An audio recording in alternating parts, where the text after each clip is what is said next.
Hello everyone, আসসালামু আলাইকুম। আশা করছি সবাই ভালো আছেন। দেশে এবং প্রবাসে যে যেখান থেকে শৌখিন বাংলা ইউটিউব চ্যানেল অথবা শৌখিন বাংলা ফেসবুক পেজ থেকে এই ভিডিওটি দেখছেন, সবাইকে জানাচ্ছি হৃদয়ের অন্তঃস্থল থেকে জানাচ্ছি অনেক অনেক মোবারকবাদ। তো আপনাদেরকে আমি একটা জিনিস আজকে শিওর করতে যাচ্ছি, সেটা হলো আজকে যেই ভিডিওটা আমি করতে যাচ্ছি সেটা হলো আপনারা যে খামার করবেন উদ্বুদ্ধ হন এবং আবেগে অনেকেই একবারে মনে মনে খামার করেই ফেলেন। তো আপনাদেরকে কিছু কথা বলে নিই, সেটা হলো কিছু গুরুত্বপূর্ণ কাজ আছে, সেই সব কাজগুলো আপনারা কি করতে পারবেন কিনা সেটা আপনাদেরকে দেখানোর অনেক প্রয়োজন আছে। কারণ অনেক ইউটিউবার অনেক ফেসবুকার এই ধরনের ভিডিও দিতে চায় না, কারণ এটা একটা ব্যক্তিগত কাজ এবং এটা অনেকের কাছে মনে হতে পারে নোংরা কাজ। এটা মনে করে হয়তো বা কোনো ইউটিউবার কোনো ফেসবুকার এত পার্সোনালি তার যে ডিটেলস কাজগুলো আছে সেটা আপনাদেরকে দেখাবে না, ঠিক আছে?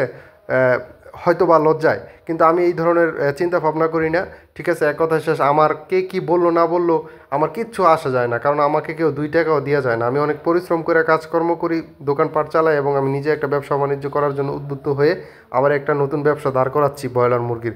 তো আগে গরু লালন পালন করতাম, এখন আমাদের যে ঘাসের প্রজেক্টগুলো ছিল সেটা এখন আর তেমন একটা নেই বললেই চলে।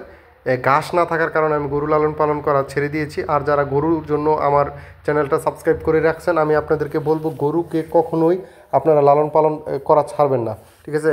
গরুর প্রতি মন মানসিকতা কখনোই নাড়াবেন না, কারণ গরু হলো সবথেকে বেশি লাভজনক একটা ব্যবসা আমি মনে করি। কিন্তু এখানে ঘাস যদি থাকে, আর ঘাস না থাকলে আপনারা গরুর ব্যবসাটা ছাড়তে পারেন এবং ব্রয়লার মুরগির ব্যবসাটা করতে পারেন। যাদের ঘাস নাই আমি তাদের জন্য বলতেছি। আর মনে করেন যে অনেক ঘাস লাগে, ঘাস ছাড়া কখনোই গরু লালন পালন করা যাবে না।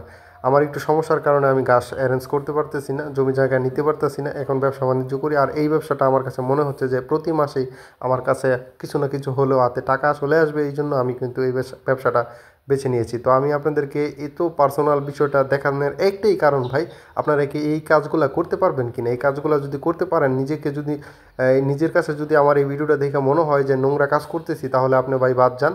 আপনার এই খামার টামার করার দরকার নেই, আপনি পরে গোলামি করেন, আপনি ব্যবসা বাণিজ্য করার দরকার নেই, আপনি চাকরি বাকরি করেন, এটাই আপনার জন্য ভালো হবে আমি মনে করি। কারণ অযথা আপনি টাকা ইনভেস্ট করে এই যে এই ধরনের কিছু ইন ডিটেলস কাজগুলো আছে, এইগুলা অনেক আপনার চোখের সামনে আসবে, তখন আপনি বলবেন যে হ্যাঁ রায়হান ভাই তো এত চকচকা দেখাইছে, তো এখন তো চকচকা হইতেছে না। আসলে ভাই আমি যেভাবে চকচকা রাখলাম, প্রথমে যে ভিডিওগুলো দেখলেন যে বাচ্চাগুলো কত সুন্দর স্বাচ্ছন্দ্যভাবে তারা মানে ঘোরাফেরা করতেছে, এটা হলো আমি একবার সব কিছু পরিষ্কার করার পরে ভিডিওটা আপনাদেরকে দিয়েছিলাম। প্রথমে যে ভিডিওটা ছিল, মানে শুরু হয়েছিল যে ভিডিওটা সিনটা দেয়া। তো যাই হোক ভাই, আমি আপনাদেরকে একটা জিনিস এই বোঝাতে চাচ্ছি যে এইসব ভিডিওগুলো অনেক ইউটিউবার ফেসবুকার আপনাদেরকে দিতে চাবে না, কারণ এগুলো ব্যক্তিগত অনেক মানে পার্সোনালি কাজ, ঠিক আছে? যেগুলো ফার্মের সব কাজগুলো কিন্তু আর ভিডিও করে উপস্থাপন করা যায় না। কিন্তু আমি চেষ্টা করব আপনাদেরকে কতটুকু পরিশ্রম হয়, মানে প্রতিদিন দৈনিক আমাদের কতটুকু পরিশ্রম হতে পারে সেই বিষয় নিয়ে একটা ধারণা দিব। দেখার পরে যদি মনে হয় যে না এটা আপনি পারবেন, আপনার দ্বারা ইজিলি সম্ভব, তাহলে আপনি এইসব খামার করতে আসেন। আর যদি মনে করেন যে না ভাই আমি এটা করতে পারবো না, নোংরা লাগে, লেদার নিচে পলিথিন পইরা কীভাবে করে ইয়া, তাহলে ভাই আপনার করার দরকার নেই। আর আপনার কাছে যদি মনে হয় যে না এটা আপনার একটা পেশা, এটা আপনার একটা ব্যবসা, তাহলে আপনি ইনশাল্লাহ করতে পারেন, আপনি লাভবান হতে পারবেন। আলহামদুলিল্লাহ, আপনাকে আমি বলবো যে পরিশ্রমে আপনাকে সৌভাগ্যের চাবিকাঠি নিয়ে এসে দেবে ইনশাল্লাহ। এবং কিছু সঠিক মন মানসিকতা রাখবেন, মন সৎ রাখবেন, ইনশাল্লাহ আপনি লাভবান হতে পারবেন। তো আজকের ভিডিওটা এই পর্যন্তই। ভালো থাকবেন, সুস্থ থাকবেন, শৌখিন বাংলার পাশেই থাকবেন, চ্যানেলটি সাবস্ক্রাইব এবং ফলো করে পাশেই থাকবেন। ধন্যবাদ সকলকে। আসসালামু আলাইকুম রহমতুল্লাহি ওয়া বারাকাতুহু।